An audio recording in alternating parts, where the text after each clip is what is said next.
नई योजनाएं बहुत हम बनाते हैं और जनता के हित में बनाते हैं। तो जनता हित में लगातार योजनाएं बनती हैं। नई व्यवस्थाएं बनाने में कुछ न कुछ कठिनाइयां छोटी मोटी शुरू में आती है, क्योंकि व्यवस्था परिवर्तन करना इतना आसान नहीं है, और फिर जब कर दिया जाता है तो उसको स्वीकार करना भी आसान नहीं है। बहुत लोग उसको स्वीकार इसलिए भी नहीं कर पाते कि या तो उनको समझ में नहीं आता, और या समझ में आने भी लगता है तो उनको लगता है कि हमारे हाथ से बहुत सी चीजें निकल जाएंगी, ये तो जनता को सीधा लाभ होगा जो हम आज तक कर नहीं सके, और ये लाभ अगर जनता को हो गया तो जनता फिर हमारी बात कैसे सुनेगी। उस प्रकार से उसके विरोध खूब होते हैं। तो उसी प्रकार का एक विषय, और वो बिल्कुल जमीन से जुड़ा हुआ विषय है। यानी जैसे कहते हैं ना कि जमीन से जुड़ी बात हो तो बड़ी मजबूत होती है। तो आज एक ऐसा विषय आपके सामने रख रहा हूं जो जमीन से जुड़ा हुआ है। हमने एक शब्द सुना है, इंतकाल, सुना है ना। लेकिन आज से पहले जो व्यवस्थाएं चल रही थी वो इंतकाल के लिए आदमी लगा रहता था और सालों साल लगा रहता था। इंतकाल हो नहीं पाता था और उस आदमी का इंतकाल हो जाता था। इंतकाल का डबल मतलब। तो इसलिए वो आदमी का इंतकाल ना हो तो जो पहले वाला इंतकाल है, जमीन का इंतकाल, वो कैसे हम ठीक से कर सकें। हमारी पार्टी का एक बहुत बड़ी घोषणा हमने 2019 में की थी, और वो घोषणा थी कि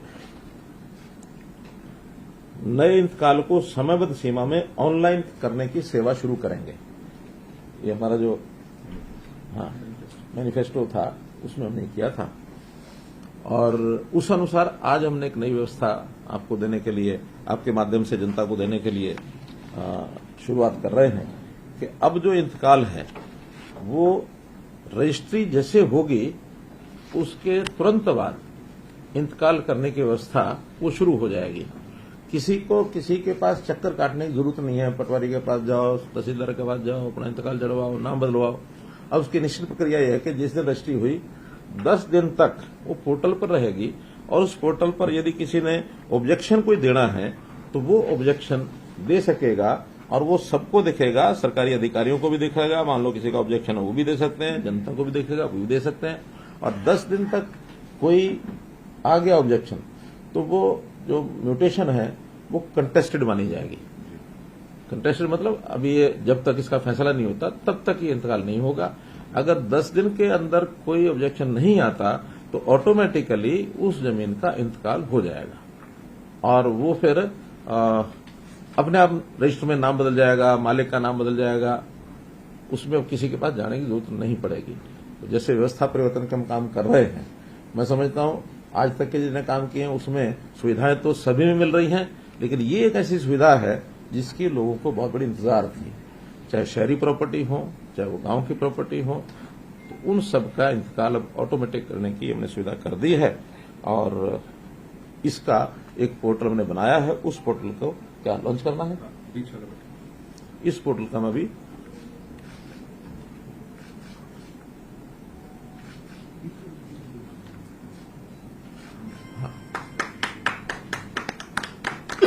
automatic generation of mutation in web health by so and so. तो एक विषय तो ये आपके सामने रखना था। दूसरा इसी के साथ जुड़ा हुआ विषय है, चलिए पहले वो करिए। ठीक है, ठीक है। 1 मिनट से अधिक नहीं। हाँ, करिए। आप बीच का बटन दबाते जाएंगे तो स्लाइड बढ़ती जाएगी। आप करिए इसको। हाँ, तो ये सब 4 तरह की रजिस्ट्रियां आज होती हैं। सेल, गिफ्ट या रहन जिसको कहते हैं, मॉर्गेज विद पोजेशन, या फैमिली ट्रांसफर जो पारिवारिक एक्सचेंज होता है। तो इन चारों को वेब हेलरिस पे ही आपको जानते हैं रजिस्ट्री होती है। तो जैसे मुख्यमंत्री ने बटन दबाया है, इसके बाद से जैसे ही रजिस्ट्री होगी अगले ही क्षण ऑटोमेटिकली म्यूटेशन जनरेट हो जाएगा, और जो रजिस्ट्री के आंकड़े हैं, कौन किसने किसको बेचा, कितना बेचा, वो आ जाएगा। और जैसे मुख्यमंत्री जी ने कहा कि ये सारा डेटा जो है पब्लिक को इस प्रकार से दिख जाएगा, यानी रजिस्ट्री होने के 10-15 मिनट के अंदर अंदर ये इंतकाल जिसको हम कहते हैं परत पटवार जो उसकी है, ये दुनिया में कोई भी व्यक्ति इसको देख सकता है और इस पे आपत्ति करने के लिए आगे बटन बनाए गए हैं। वो जो है म्यूटेशन जनरेट होने के बाद ये आपने देखा इसमें लिखा हुआ है ऑब्जेक्शन। तो अगर ऑब्जेक्शन होगा तो जैसे मुख्यमंत्री जी ने बताया कि 10 दिन में एक भी ऑब्जेक्शन आ गया तो इंतकाल कंटेस्टेड या मुतनाजा इंतकाल हो जाएगा, जो एसडीएम को चला जाएगा, और नहीं आया तो वो सीआरओ द्वारा स्वीकृत कर दिया जाएगा। और ऑब्जेक्शन जो करेगा वो पीडीएफ कॉपी चाहे 100 पेज की लगा दे, चाहे 200 पेज की, कि मेरे पास ये निर्णय है, ये अदालत का फैसला है, तो उसको हर तरह की सुविधा उसमें ऑब्जेक्शन करने की है। तो ये हो ही गया कि या एक्सेप्ट या रिजेक्ट। धन्यवाद। हिंदी में वो शुरू में चॉइस है, आप इंग्लिश में देखना चाहते हो, जमाबंदी वाला जो पोर्टल है हिंदी इंग्लिश जो उसमें आप चाहें उसमें देख सकते हैं। सर ये कोर्ट की डिग्री वाले जो ऑर्डर, कोर्ट की डिग्री के आधार पे नहीं, ये सिर्फ वो हैं जो सेल, मॉर्टगेज या ट्रांसफर, फैमिली ट्रांसफर और या गिफ्ट। क्योंकि डिग्री के बाद तो रेवेन्यू को अपना काम करना होता है। डिग्री जब होती है तो फिर रेवेन्यू उसको एक्सेप्ट करके उसकी प्रक्रिया वो करते हैं, उसके बाद ये लागू होगा जी।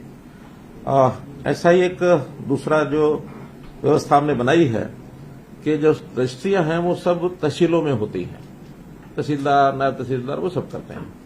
अब से व्यवस्था की गई है कि सभी एसडीएम्स जो उनके हेडक्वार्टर की तहसील है और सभी डीआरओज जो उनके हेडक्वार्टर की तहसील है, डीआरओ हमें होता है डिस्ट्रिक्ट हेडक्वार्टर पर बैठते हैं, एसडीएम सब डिवीजन हेडक्वार्टर पर होते हैं, तो डीआरओज का जो हेडक्वार्टर है उस तहसील की रजिस्ट्रियां अब तहसीलदारों के अलावा ये लोग भी कर सकेंगे।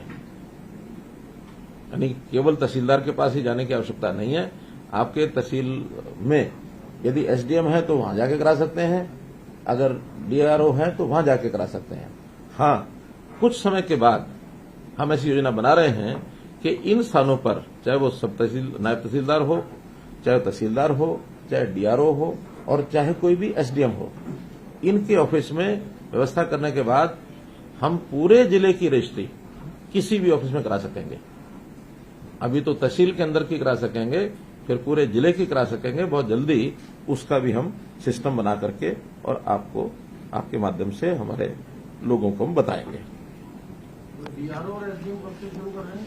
ये तो शुरू समझो क्या हो गया, आज से कल रात को नोटिफिकेशन हुई है सर। हाँ। आज से शुरू है। हाँ, कल नोटिफिकेशन हो चुका है तो आज से समझो सोमवार से। हाँ, तो वो जो बीच में कुछ टाइम उनको व्यवस्था करने का कंप्यूटर वालों को जरूरी होता है, हाँ, सोमवार से ये शुरू हो जाएगा।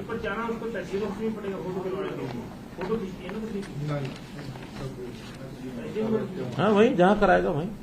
यानी तहसीलदार की सारी पावर्स जो हैं रजिस्ट्रेशन के संबंध में जो हैं वो सभी अब डीआरओज को और एसडीएम्स को दे दी गई। उसको भी एक प्रकार का, हाँ, तहसीलदार एक प्रकार का वो भी सब रजिस्ट्रार की उसकी जो पावर्स हैं रजिस्ट्रेशन के संबंध की वो सारी उसको हो गई। तो जो तहसीलदार करता है वो करेगा। यानी एक प्रकार से वो तहसीलदार की और भी पावर्स होती हैं, केवल सब रजिस्ट्रेशन की जो पावर है उसको मिली है। फुल फ्लेज तहसीलदार तो उसको नहीं कहेंगे, लेकिन रजिस्ट्रेशन की पावर्स ये अब एसडीएम को और डीआरओ को भी दे दी गई।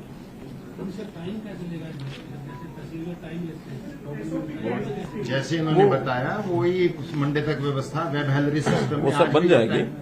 लेता है तो तहसीलदार या नायब तहसीलदार वो चूज कर सकते। अरे व्यवस्थाएं ऐसी बना देंगे कि टाइम लेने की जरूरत ही नहीं पड़े, सीधा जाओ रजिस्ट्री करा के आओ।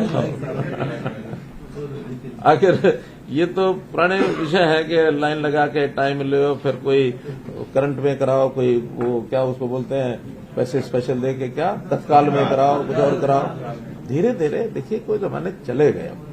उन जमानों में वो जमाने भी थे जब आपको किसी समय के लिए बुक कराने के लिए 1 महीना पहले गैस सिलेंडर बुक कराना पड़ता था।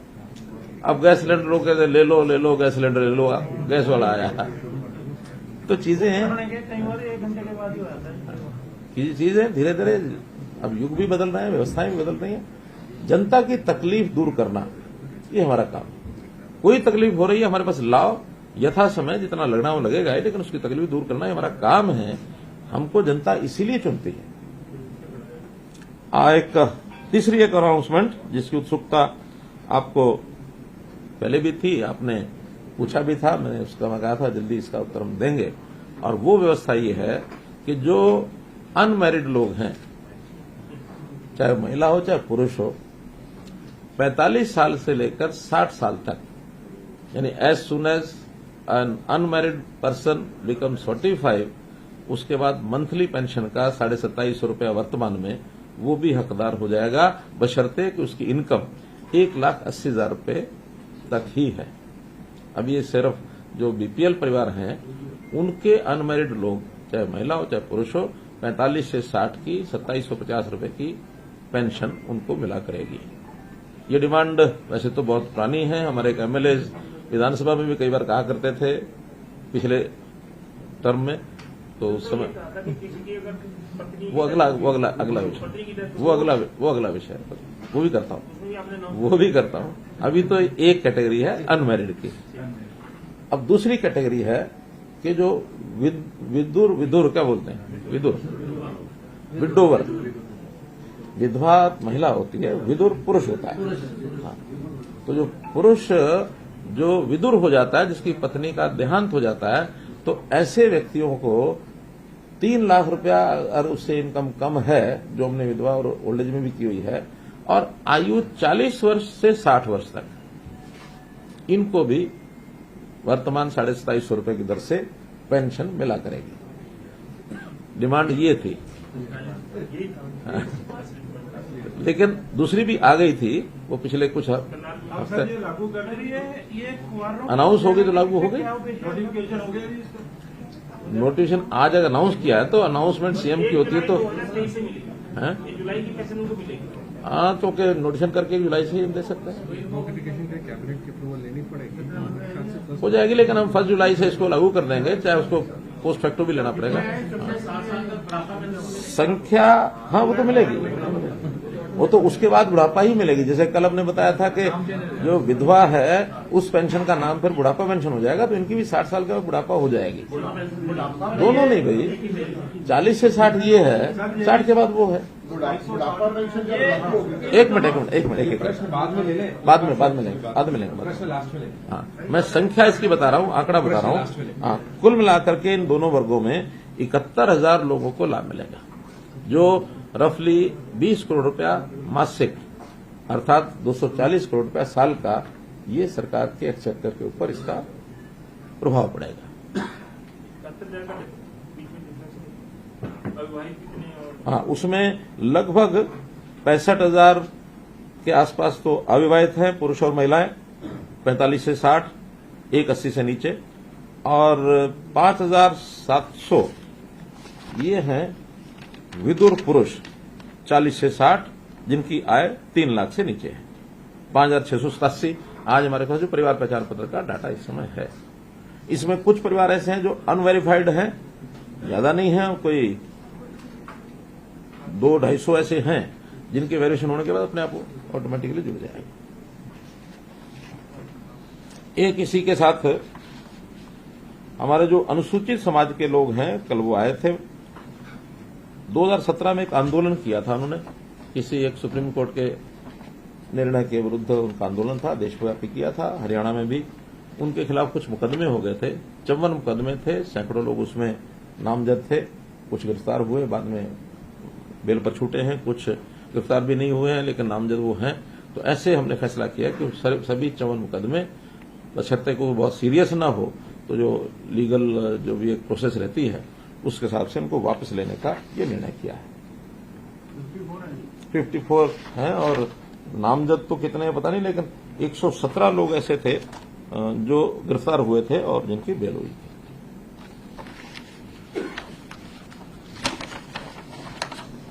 आज के प्रमुख विषय तो यही थे।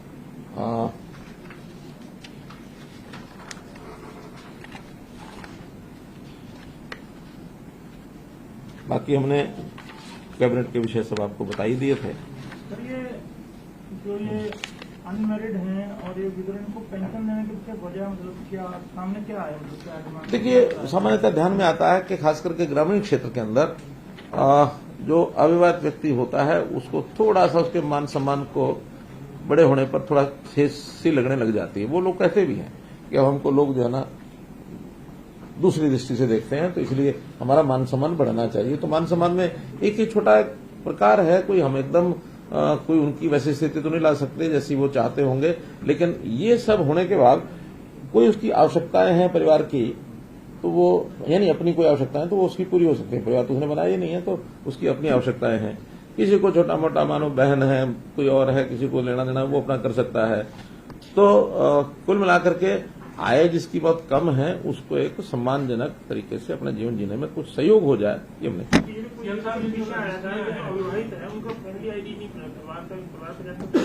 नहीं ऐसा नहीं, क्यों ऐसे बात बाजी आ रहा है? ऐसा तो नहीं है। केवल इतना ही था, कुछ लोगों ने अविवाहित होने के नाते से सिंगल मेंबर फैमिली का एक अपना फार्म भरना शुरू कर दिया था कि हम ही अकेले। अब थोड़े बहुत लालच होते हैं उनके कि अलग से हमको AAY का फायदा मिल जाएगा, अलग से हमको आयुष्मान का कार्ड का फायदा मिल जाएगा, तो ऐसे कुछ लाभ होते हैं। हमने ये तय किया कि हम उसकी वेरिएशन करेंगे। अगर वो परिवार के साथ रहता है तो जिस परिवार में रहता है उसी के साथ उसकी फैमिली ID बनेगी।